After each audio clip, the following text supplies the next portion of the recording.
여러분 안녕하십니까? 반갑습니다.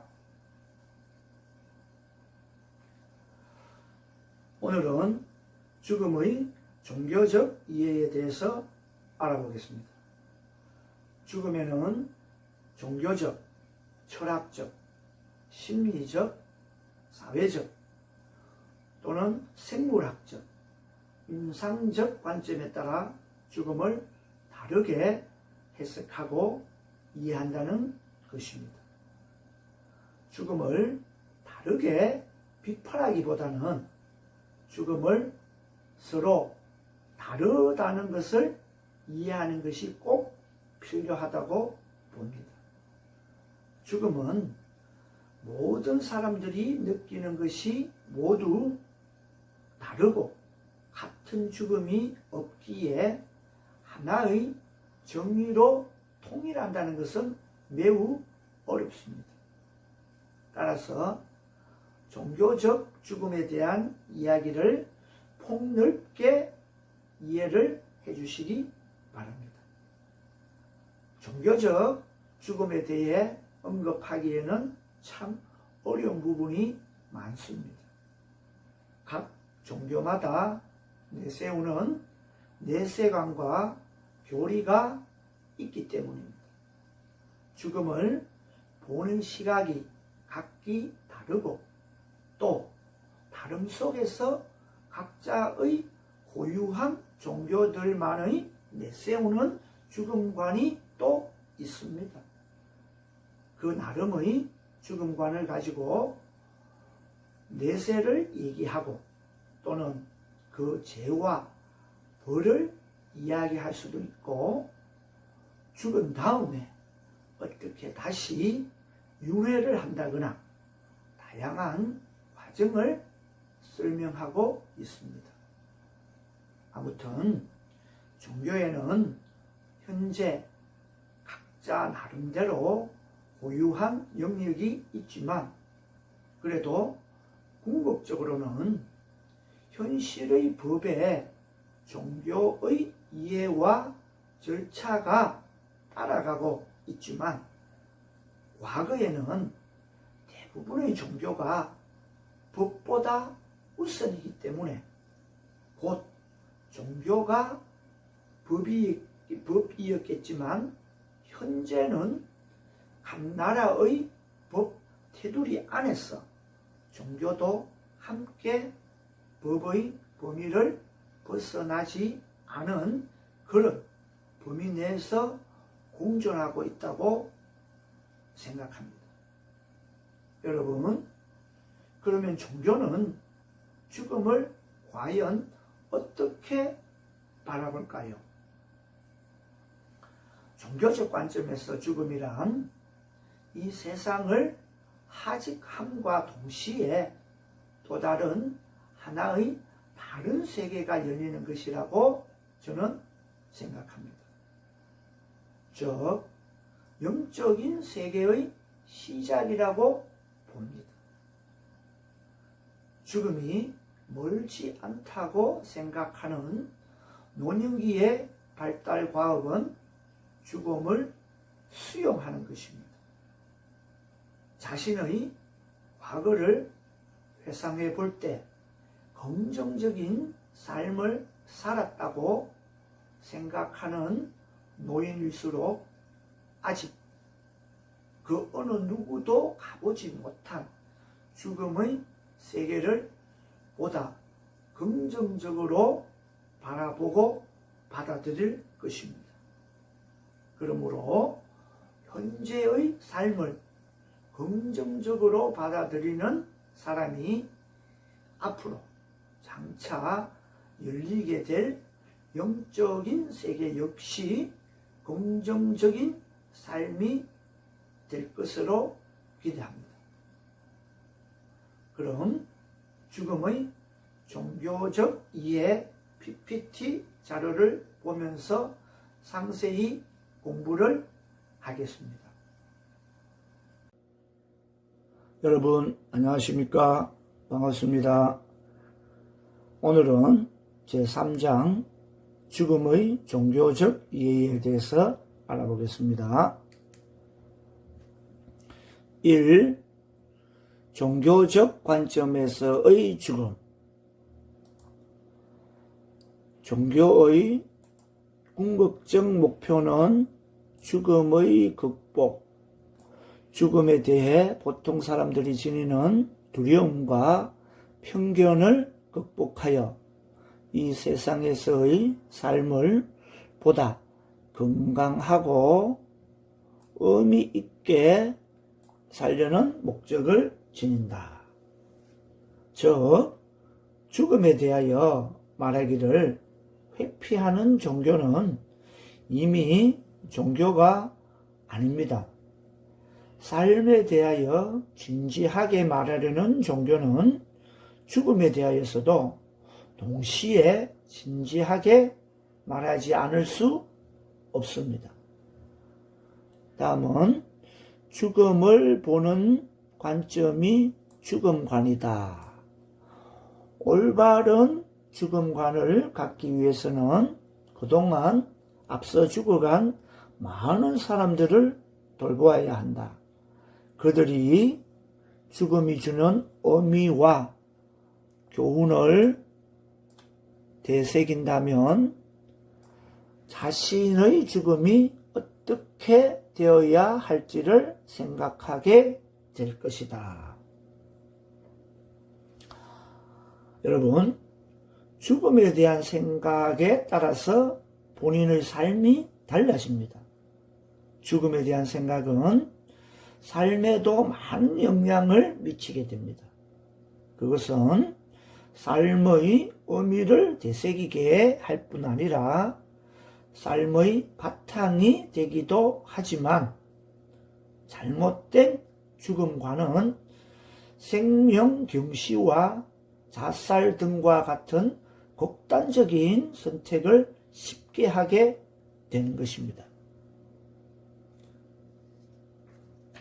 다음은 어떻게 사는 것이 삶답게, 어떻게 죽는 것이 죽음을 죽음답게 하는 것인가를 생각해야 한다.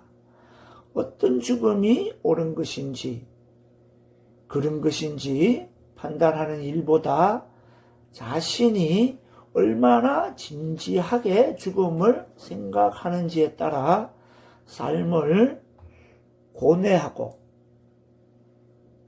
자신의 유한한 삶을 완성하려는 노력을 해야 한다.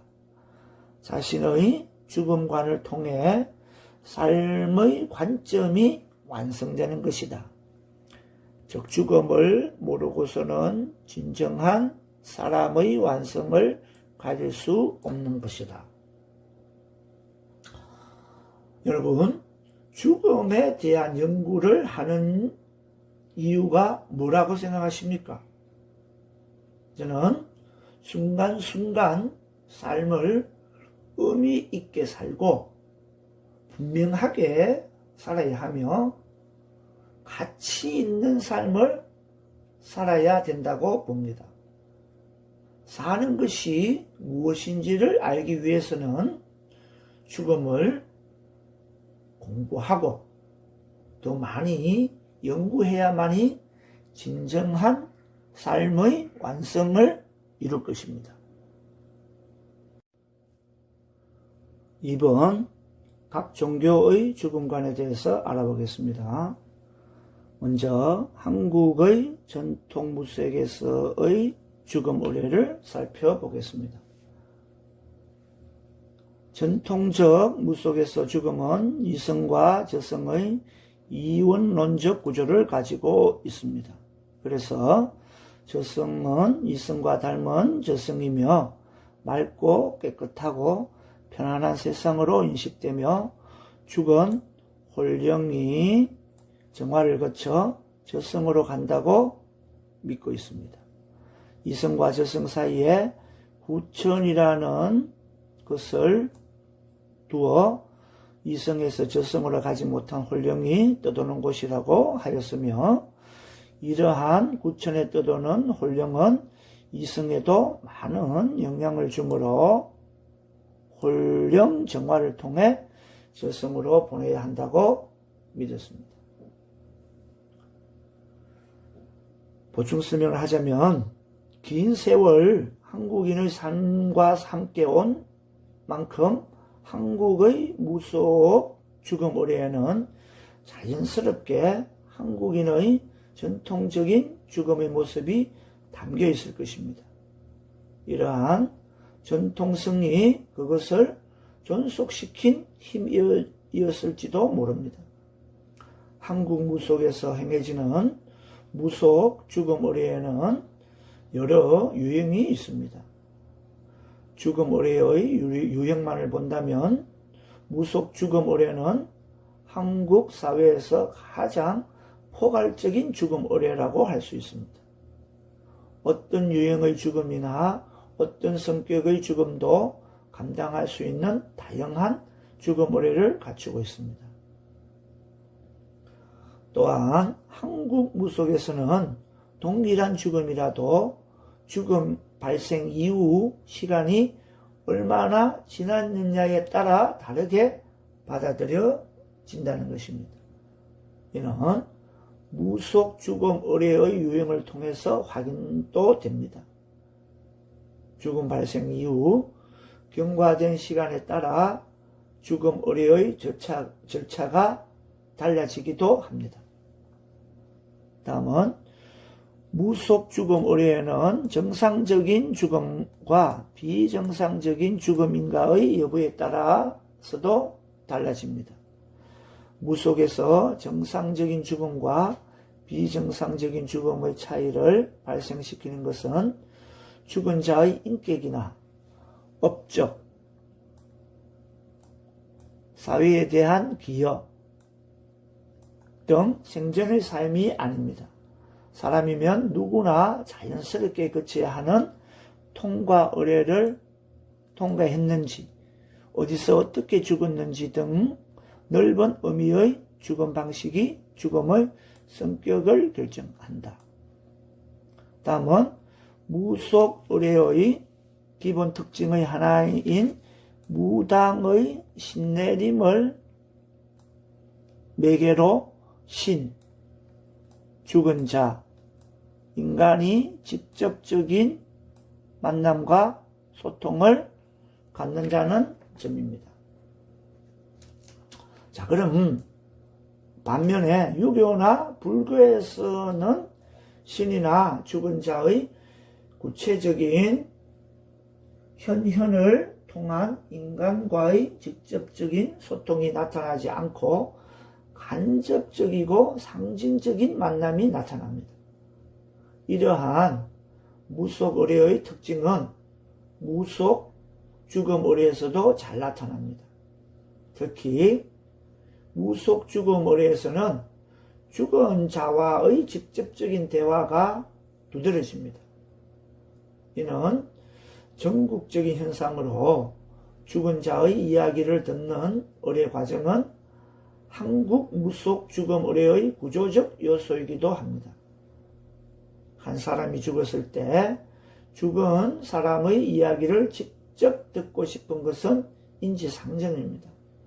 어떤 죽음도 아무리 밝고 행복한 죽음일지라도 산 사람과 죽은 사람의 직접적인 의사소통의 바람을 해소하지는 못합니다. 안타깝고 아쉽지 않은 죽음은 없다는 점에서 산자와 죽은 자의 직접적인 의사소통의 욕구는 자연스럽고 일반적인 것입니다. 무속 죽음 의례에 나타나는 무당을 통한 죽은 자와 산자의 대화는 이런 자연스러운 욕구를 충족시키는 의례 메커니즘일 것입니다. 다음은 한국 무속에서 죽음이란 한 사람의 존재가 소멸되는 것이 아니라 그 존재가 변화하는 것이다. 즉 무속에서 죽음이란 이성의 존재에서 저성의 존재로 변화하는 것입니다. 무속 죽음 의례에는 죽음이란 존재가 변화하여 저성의 존재로 새롭게 태어나는 것을 보여주고 확인하거나 죽은 자의 존재 변화를 가능케 해 죽음을 수용할 수 있도록 하는 의례 절차가 두드러집니다.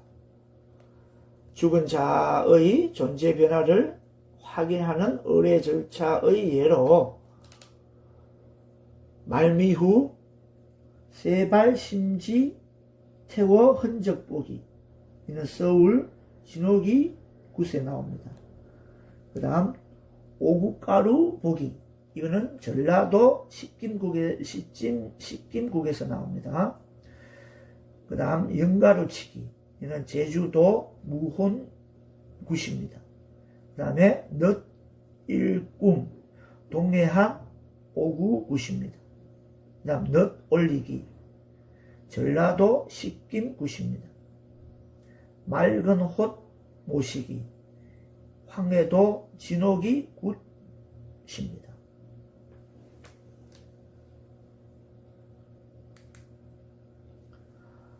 다음은 도교에서의 죽음에 대해서 알아보겠습니다. 도교는 자연의 모든 현상을 음양 두 기운이 역동적으로 상호작용하는 것을 설명한다. 삶이란 기가 모인 것이고 죽음은 기가 흩어진 것이라고 했습니다. 즉 삶과 죽음은 자연의 순한 작용과 변화의 과정에 불과한 것이라고 봅니다. 다음은 도교에서의 죽음의 극복이 정신적 초월과 수련을 통한 장생불사의 추구를 통해서 가능하다고 본다. 장생불사란 건강을 증진하기 위한 다양한 양생법을 통해 기의 수련으로 수명을 보존할 수 있다는 초기 신선 사상과 통한다.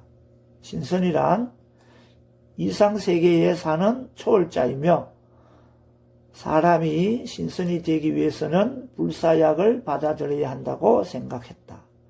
이러한 양생법의 발달은 인간이 노력하면 신선에 이룰 수 있다는 믿음을 불어넣었다.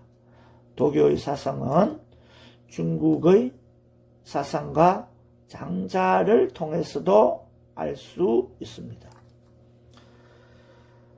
즉 사람의 삶과 죽음이 똑같이 자연의 한 변화 현상에 불과하다는 것입니다. 다음은 죽음과 삶은 운명이다. 즉 밤과 낮이 일정하게 있는 것이 자연입니다. 사람들이 관여할 수 없는 그런 일이 있는 것은 모두가 만물의 설정인 것입니다. 그들은 특히 하늘을 아버지처럼 여기며 몸소 그것을 사랑하고 있다. 다음은 힌두교에서의 죽음관에 대해서 알아보겠습니다. 힌두교는 업에 의한 윤회설을 주장한다.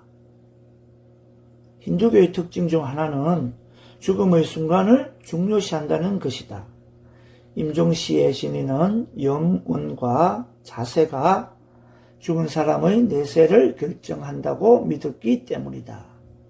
인도의 삼신은 브라흐마, 비슈누, 시바라고 한다.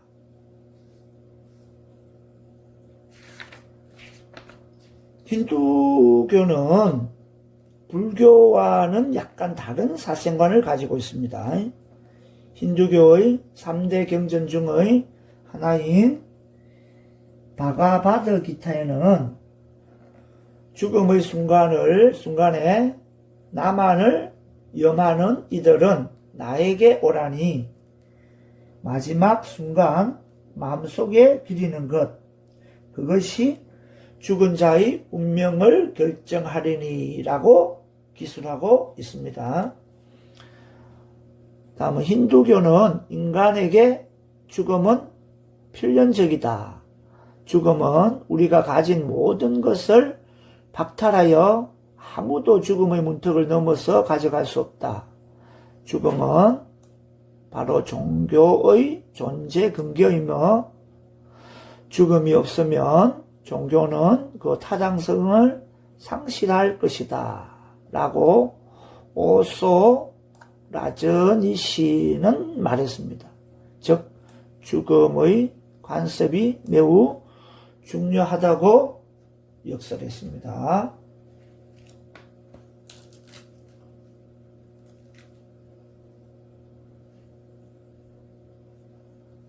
자, 이러한 관습은 명백한 종교적인 전제에서 이끌어낸 것입니다.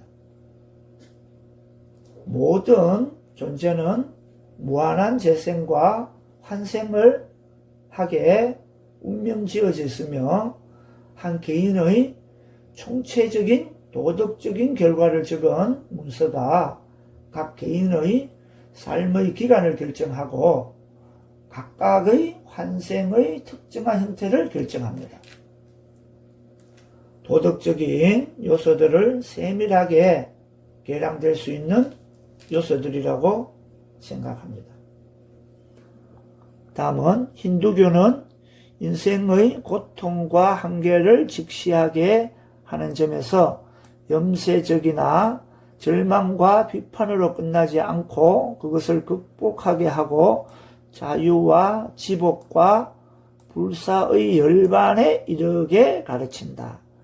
특히 죽음의 순간에 신에게 전념하면 죽음과 동시에 신과 하나가 된다고 한다. 힌두교는요, 삶을 생사의 융회에서 불사와 해탈의 기회로 봅니다.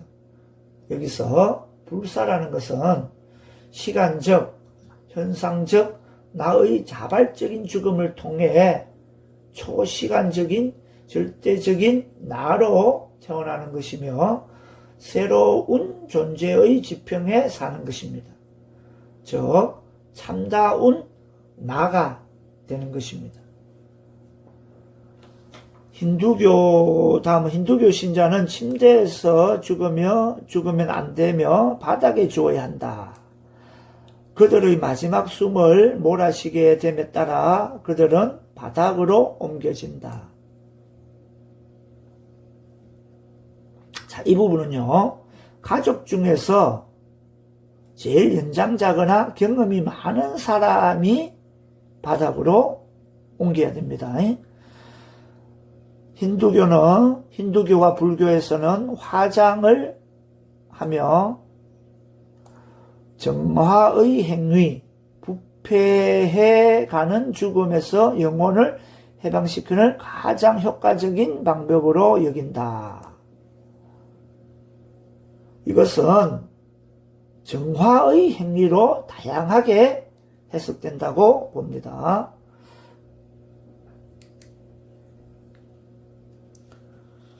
다음은 유교에서의 죽음관에 대해서 알아보겠습니다. 유교에서는 제사의식을 중히 여깁니다. 제사는 산자와 죽은 자가 만나는 의례이다. 돌아가신 분은 제사를 통해 삶의 현실 속으로 들어오고 살아있는 자는 제사를 통해 망자와 삶을 공유한다.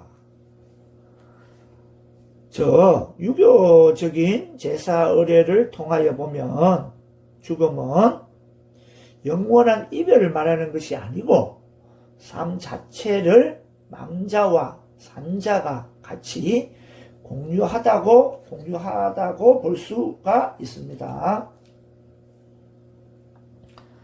다음은 유교에서는 조상이 늘 자기와 함께 있다고 생각한다. 사람이 죽으면 혼백이 분리되어 백은 지하로, 즉 황천으로 가고 혼은 하늘로 간다고 믿어 지하에 순장과 부장을 하기도 했습니다. 하늘로 올라간 호는 조상신이 되어 후손들에게 복을 준다고 믿었으며, 즉 죽음이 이승과의 영원한 단절이 아니라고 생각하고 후손을 통해 이어진다고 보았다. 즉 유교에서는 죽음에 대한 직접적인 논의가 없이 제사를 통해 산자와 죽은 자가 만난다고 믿었습니다. 다음은 유교에서는 영혼 불멸의 시간이 아니라 시간이 지나면 육신은 흙이 되고 영혼은 소멸된다고 생각하여 제사도 4대 봉사를 하는 것으로 알려졌으며, 영혼은 사라져도 자손을 통하여 생명의 본질은 영속되는 것이라고 믿었다. 즉 여기서 4대 봉사는 무슨 뜻이냐면, 나로부터, 즉 아버지, 어머니, 부모죠. 그 다음 할아버지, 할머니, 조부모, 그리고 정조부모, 고조부모의 제사를 지내는 것을 4대 봉사라고 합니다. 4대 봉사는 고려시대에 처음 출현했습니다. 자리 잡은 것은 조선왕조가 수립되고 한참 뒤에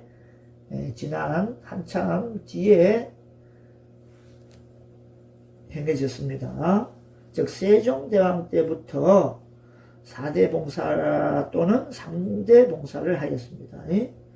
즉 4대 봉사는 주로 양반집에서 주자 가래에 입각해서 하였습니다. 5번 불교에서의 죽음관에 대해서 알아보겠습니다.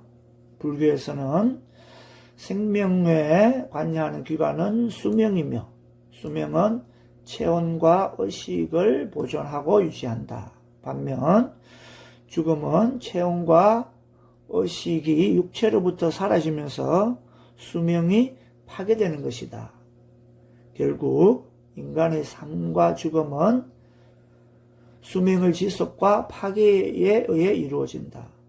죽음 이후 업인, 즉 자유, 과보, 즉 책임의 결과로 윤도, 윤회를 한다고 믿습니다. 그럼 육도는 삼선도인 천상, 인간, 수라도를 말하며, 삼악도는 축생, 아귀, 지옥을 말합니다. 육도 윤회를 하는 과정은 사유의 과정을 거치며, 사유는 생유, 본유, 사유, 종류로 나뉩니다. 자, 여기서 생유는 생명이 결정되는 순간이며, 본유는 생명이 탄생해서 입종 직전까지를 말하며, 사유는 임종하는 순간을 말합니다. 중유는 사유로부터 다시 생명을 결정하는 생유사의 기간을 말합니다.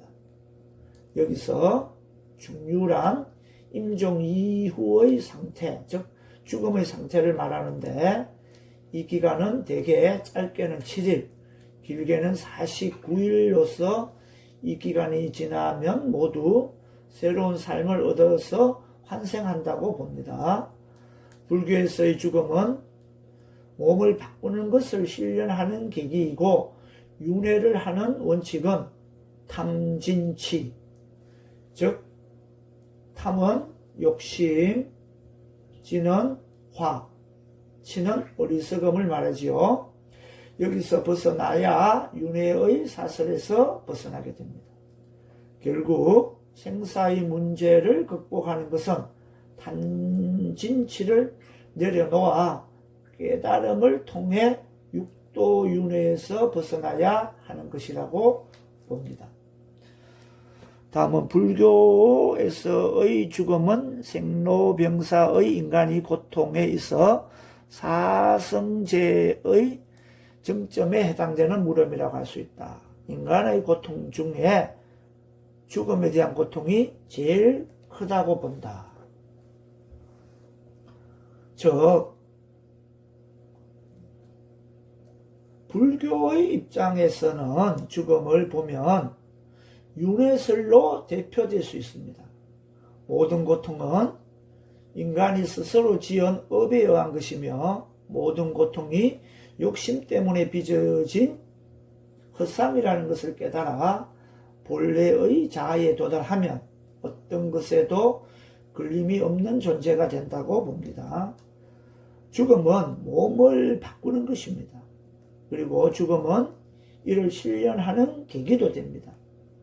현생에서의 업에 따라 더 나은 존재로 태어날 수도 있고 지옥이나 축생으로 태어나기도 합니다. 불교는 죽음을 삶을 온전하게 하는 윤리적 계기로 이해합니다. 죽은 후 다른 존재로 되살아난다는 전제하에 지금 여기에서의 삶을 더 진실하게 살고 선업을 쌓으며 살아가도록 하는 것입니다. 극락이나 지옥, 정토나 열방같이 사후의 공간적 의미에 대해서도 구체적으로 언급하고 있는 것이 불교의 특징이고 입장입니다. 다음은 불교의 죽음에 대하여 실제로 공하다는 입장에 대해서 가르치고 있습니다. 이것은 몸이 있다는 전제로 죽음을 이야기하고 두려워하고 슬퍼하지만 몸이 아예 없다고 전제한다면 죽음도 있을 수 없고 죽음으로 인한 고통도 있을 수 없다는 것입니다. 그러므로 죽음도 없고 삶도 없다는 것과 삶과 죽음이 다르지 않다는 관점에서 죽음을 다루고 있는 것입니다. 죽음은 끝이 아니라 완성이며 삶의 완성이며 죽음은 그 완성을 지향하는 관점에서 보아야 할 하나의 일일 뿐입니다. 열반을 향한 깨달음을 얻고자 하는 불교에 있어서 죽음은 생의 종말인 동시에 재생을 향한 행로의 첫 출발로 본다.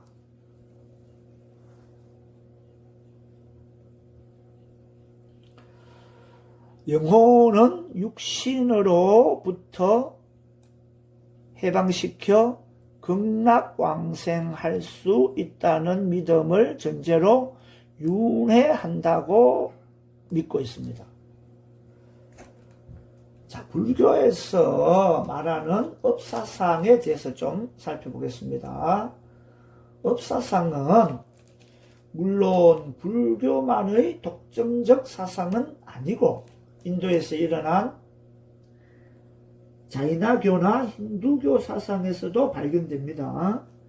그러나 불교의 업사상은 따지고 보면 불교의 근본 종지인 만유의 인연생기설의 논리적 기결이자 인생관이요 세계관이기도 합니다. 업보사상, 윤회사상이 일반 불자들의 대중교화적 설화 형태로 빌어 권성징악하려는 목적으로 과장되고 탈선되는 경우가 있습니다. 예를 들자면 현생에서 악업을 많이 짓고 못된 짓을 많이 한 인간은 죽어서 구령이나 미물 축생으로 태어날 수 있으며 반대로 미물 축생의 형태로 업보를 치르는 어느 생은 업보를 다 치르고 착한 선행을 쌓아서 귀한 가문에 태어날 수도 있다는 설화 등이 그렇습니다. 그러나 업보사상은 그렇게 비약하지는 않습니다. 업보사상과 윤회사상은 사람이 무엇을 심든지 심는 대로 거두리라는 사도 바울의 말뜻대로 심는 대로 거둔다는 생명의 진리를 불교적 언어로 섬세하게 다듬어 놓은 것입니다. 즉 정리하자면 불교에서의 죽음은 결과보다는 동기를 아주 더 중요시합니다. 또한 부처님의 죽음의 극복은 죽음을 볼 수 있다는 것입니다. 즉 이 죽음을 본다는 것은 현실적으로는 불가능하겠지만 부처님은 본인의 죽음을 알았으며 극복하였다고 생각합니다. 즉 불교에서의 죽음은 생로병사를 극복하려는 종교라고 생각합니다.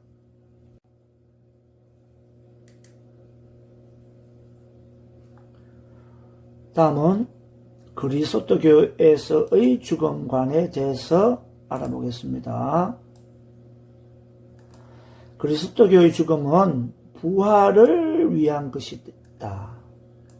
부활은 영원한 생명을 갖는다는 믿음이며 죽음은 종말이 아니라 새 생명의 시작입니다. 즉 예수님이 3일 만에 부활한 것과 같이 일반인도 믿음으로 구원을 얻으면 사후 천국에서 영생을 누린다고 믿었습니다. 나는 부활이요 생명이니라. 나를 믿는 자는 죽더라도 살 것이요 살아서 믿는 자 누구든지 영원히 죽지 않을 것이다 라고 성경에는 기술하고 있습니다. 그리스도교는 사랑을 통한 부활과 내세의 희망이 핵심 사상이라고 봅니다. 다음은 그리스도교에서의 죽음을 부정적인 것으로 간주한다. 죽음은 신에서 복종하지 않는 죄의 결과로 얻는 형벌이다. 인간은 영원히 살 수 있는 존재임에도 신에게는 불복종으로 인한 죄 때문에 신의 저주를 받게 죽게 된 것이다. 자, 이러한 관점에서 보면 그리스도교의 죽음과는 두렵고 고통스러운 일일 것입니다.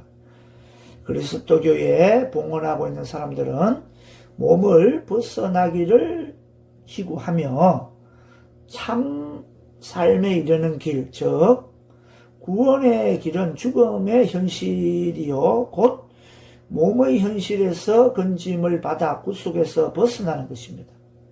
그렇지만 그리스도교에서 죽음을 저주로만 여기지는 않습니다.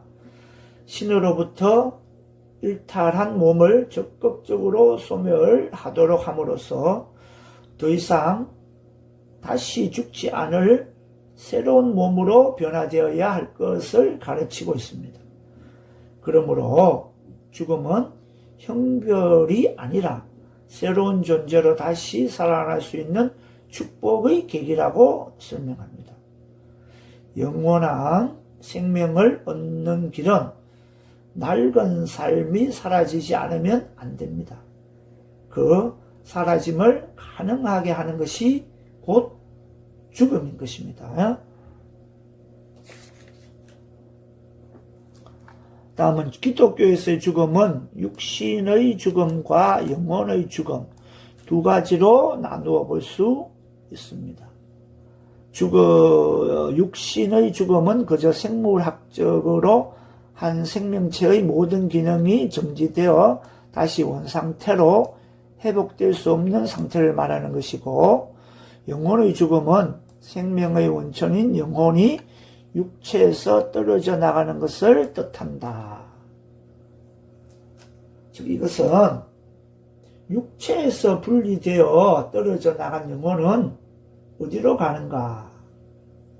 즉 두말할 것도 없이 하느님 앞으로 갑니다. 이 세상의 창조자이고 구원자이고 심판자인 하느님 앞에 가서 시험대에 올라 일생 동안의 일을 심판받게 되는 것입니다. 죽음을 말하자면 심판자의 앞으로 나아가는 일입니다. 즉 누구나 면할 수도 없는 필연적인 사항이라고 봅니다. 다음은 기독교는 전생에 내가 만든 정신적, 심리적, 육체적 다양한 인과의 영향이라 이해하는 업보 사상을 갖고 있지는 않습니다.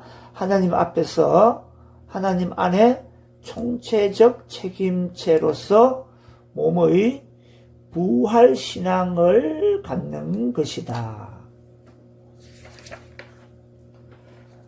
자, 이것은 우리가 각자의 생을 마감할 때 덧입는 영적 몸으로서의 영혼의 불사체이고, 또 다른 하나는 만물의 종말적 완성의 날에 만유가 하나님의 영광 안에서 변화하고 온전한 영광스러운 부활의 몸을 덧입을 때입니다. 기독교에서의 죽음을 자연스러운 자연의 질서를 보지 않고 극복되어야 할 것이며, 심지어 마지막 원수라고까지 본 것에 대한 집착 때문이 아니고 정의로움에 대한 갈증과 불의한 죽음의 세력이 생명을 파괴하는 죽음의 독소와 죄의 권세 때문일 것입니다. 다음은 기독교는 죽음의 이해를 단순한 생물학적으로 이해하지 않는다. 자, 이 뜻은 기독교가 죽음을 생물학적인 한 과정으로 이해하지 않는다는 말은 두 가지 의미를 내포합니다. 하나는 인간 생명의 죽음이란 자연스러운 것이 아니고 원 창조 질서 안에서, 그리고 십자가의 사건의 빛 앞에서 볼 때 극복되어야 하고 정복되어야 할 것이며, 둘째로는 죽음은 그리스도의 부활의 빛 안에서 볼 때 단순히 생물학적, 정신적 한 개체가 종말에 이르고 해체되는 중심적 과정이 아니고 하나의 엄연한 생명에 대한 횡포, 가차없는 지배 권세, 공격적인 세력, 죽임의 도가살, 쏘는 가시로서 파악되는 매우 부정적인 것이라는 인식입니다. 영원하신 자존자의 성물이며 초청이고 창조주 하나님의 영원성과 영광에 참여하도록 인간에게 허락하기 때문이라는 믿음이다. 자, 그러나 우리 기독교에서는 묵시문학적 종말 신앙이 지배적이었던 1세기에 신약 성경이 완결되었고, 종말과 사물의 성취, 그리고 죽은 자의 부활이 임박했다고 믿었기 때문에 사후 생명에 관한 섬세한 가르침이나 종말 이전의 죽은 자의 중간 상태에 관한 자세한 목회적 서신이나 교육 지침을 찾아볼 수 없습니다. 이 때문에 인간은 사후에 곧바로 하나님의 심판대 앞에 나아가 그의 땅 위에서의 은행과 믿음의 유무에 따라 영생과 영원한 죽음을 판가름해야 하는 단순하고도 단조로운 사후 생명에 관한 패러다임이 형성하게 된 것입니다. 다음은 이슬람교에서의 죽음관에 대해서 알아보겠습니다. 이슬람교는 인간이 죽을 수밖에 없는 존재지만 그 죽음이 끝이 아니고 알라에게 돌아가는 것으로 본다. 알라에게 돌아간다는 것은 죽음 뒤에 심판이 있음을 의미하는 것이다. 자, 이 부분은 마지막이 언제 올 것인가에 대하여 가장 일반적인 신앙 가운데 하나가 예수님께서 다시 돌아와서 자신이 무슬림이라고 선언한 후 온 세상 사람들에게 이슬람교로 개종하라고 촉구할 때에 종말이 온다는 것입니다.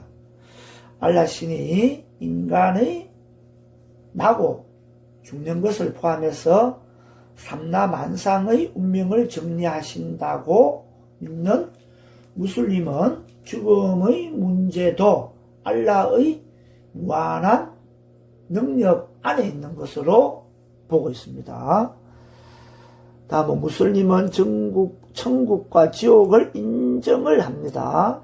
심판의 날이 임하기 전에는 그들이 어느 곳으로 갈 것인지 정확히 알 수 없다고 합니다. 그러나 무슬림의 종교전쟁에서 죽은 순교자들만이 즉시 천국에 간다고 믿는다. 또한 이슬람은 태초에 하나님, 즉 알라죠, 아담과 이브를 창조하면서 시작된 유일신 하나님을 믿는 종교이다. 그래서 이후에 인류의 번성과 함께 그 시대에 그리고 그 민족에게 적합한 예언자나 사도들을 보내주셨다. 보충 설명을 하자면 이러한 예언자나 사도들을 통해서 인류를 하나님께 계시한 올바른 길로 인도하기 위해서 그 시대와 상황에 맞는 수많은 성서들을 보내주셨습니다. 그 중에서도 우리가 알고 있는 것들이 모세를 통해서 계시된 구약과 예수를 통해서 계시된 신약입니다. 그리고 마지막으로 무하마드를 통해서 계시된 코란입니다. 이러한 하나님의 메시지들은 천사를 통해서 전달되었으며 하나님을 믿는 모든 종교들은 이러한 계율에 따라 최후의 심판일을 믿어야 합니다. 언제일지 모르는 최후의 심판일을 준비하기 위하여 인간들은 하나님의 계율에 따라 현세의 삶을 최대한 그 계율에 충실하게 살아야 한다고 했습니다. 다음은 이슬람의 장례 절차는 아주 간소하다. 죽음이 확인되면 빠른 시일 내에 매장하는 것을 원칙으로 한다. 이슬람법에서 장례의식을 거행하는 것은 공동체에 부과된 의무상으로 가능한 사람이면 누구나 장례의식에 참석하여 고인의 명복을 빌고 가족과 친지들을 위로함을 원칙으로 한다.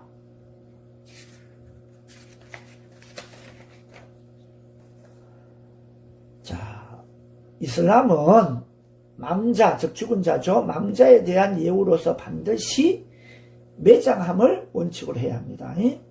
이것은 인간 창조의 본성대로 흙에서 와서 흙으로 돌아간다는데 그 기원을 두고 있습니다. 다음은 죽은 사람은 무덤 속에서 최후의 심판일을 기다리게 된다. 최후의 심판일이 되면 모든 죽은 자들은 부활하여 살아있을 때의 모습으로 하나님 앞에 서게 되고 그 심판의 결과에 따라 천국과 지옥으로 들어가게 된다 라고 했습니다.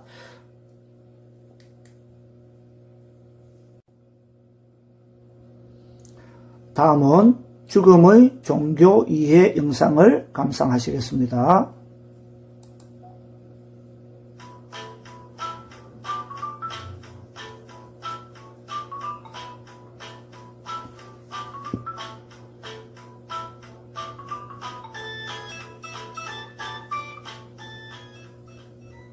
안녕하세요. 저는 3년 전부터 모태신앙인 아내와 결혼을 하면서 하나님을 믿기 시작한 기독교인입니다.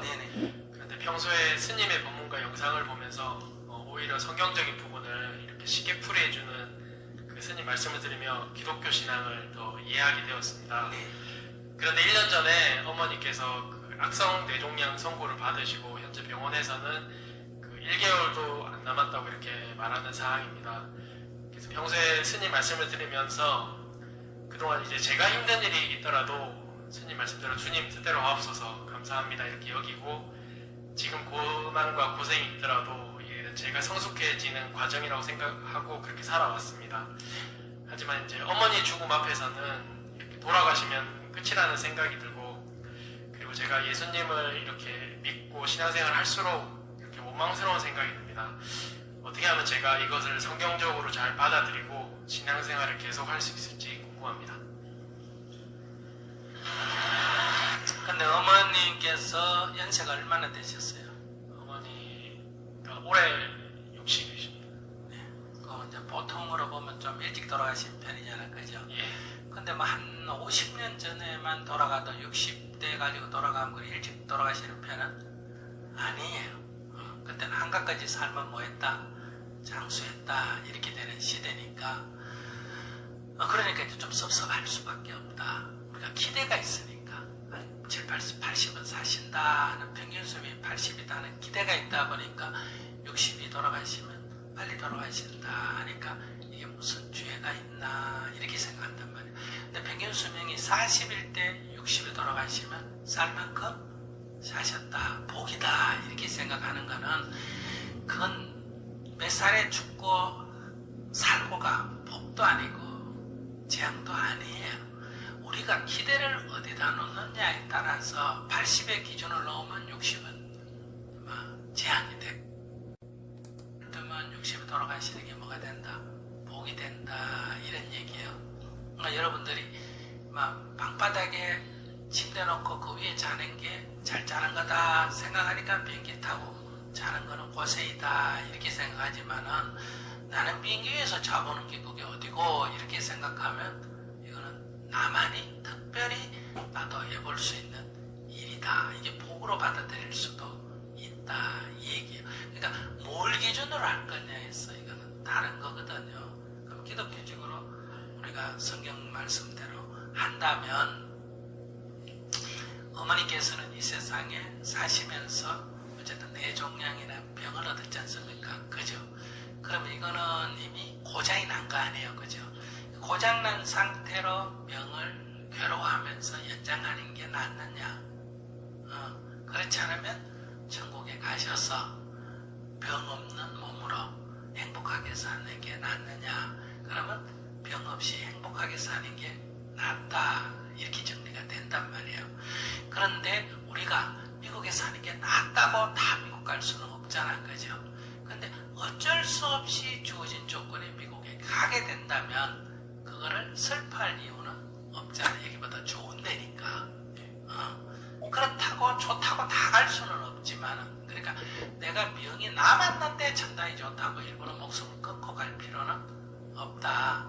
그러나 병이 다 돼서 가는 거를 안타까워할 필요도 없지 않느냐. 이 신앙이 진실하다면. 그러니까 죽어 아무것도 없다 이렇게 생각을 하면 어때요? 좀 더 살았으면 좋겠다, 이게 좀 허무하다 이런 생각이 들 수도 있잖아. 그러면 기독교 신자라면 어떻겠어요? 천국이 있다 이렇게 보통 믿는다 그러잖아. 그지? 그러면 죽음을 두려워할 필요가 없다는 거예요. 그 조금 일찍 가고 늦게 가는 것 같고 시비할 필요도 없다. 그래서 갈 때가 됐으니까 주님의 뜻으로 가는 거고, 그거 많이 늦게 가는 게 좋으면 예수님이 33살에 돌아가신 건 재앙이잖아. 그러니까 33살에 가느냐 10살에 가느냐 이게 그렇게 중요한 게 아니다 이 얘기예요. 그래서 오히려 자, 마음은 그게 뭐 1년 더 살고 6개월 더 살고 하는 거는 하나님의 뜻이니까, 옛날식으로 말하면 그래서 기독교식으로 말하면 주님의 뜻이고, 옛날식으로 말하면 하늘의 뜻이고, 불교식으로 말하면 뭐다? 인연 소치다. 인연이 다 됐다 이런 얘기야. 헤어질 인연이 다 됐다. 그러니까 인연 소치라고 하거나 그것이 하늘의 뜻이라고 하거나 그것이 주님의 뜻이라고 하거나 이건 표현 방법만 다르지. 이렇게 표현하면 기독교고 이렇게 표현하면 불교고 이렇게 표현하면 이제 전통 종교고 이런 거지. 그건 마찬가지예요. 그러니까 가을이 되면 낙엽이 떨어질 때 슬퍼하는 거는 그거는 인연에 모르는 거다 이 말이에요. 아무리 예쁜 잎도 꽃도 때가 되면 떨어져야 되는 거예요. 떨어져야 또 새잎이 피고 또 새꽃이 좀 피는 거 아니겠어요? 그죠? 그러니까 인연이 다한 것을 인연대로 받아들인다. 이렇게 오히려 받아들이고, 그러나 살아있을 동안은 치료할 수 있는 건 어때요? 치료를 하시고, 요즘은 이제 병원에도 억지 치료는 안 합니다. 이게 이제 사회적으로도. 억지 치료는 환자도 괴롭고, 경비도 많이 들고, 자손도, 자식도 힘들고 그러거든요. 그래서 우리가 적정한 치료는 하지만은 산소호흡기 달아놓고 억지로 살리고, 주사나가 살리고, 이거는 좋은 게 아니다 이 얘기예요. 그래서 명대로 사시다가 가시는 거는 이제 인연의 소치로 받아들이면 좋겠다.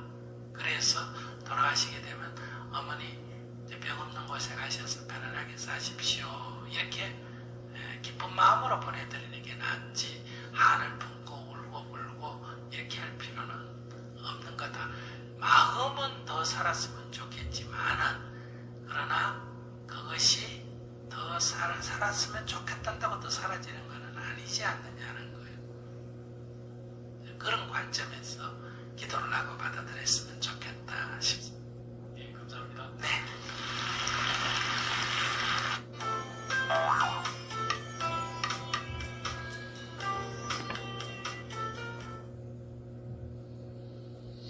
자, 여러분, 영상을 잘 보셨습니까? 각자 소감을 발표하는 시간을 가져보도록 하겠습니다.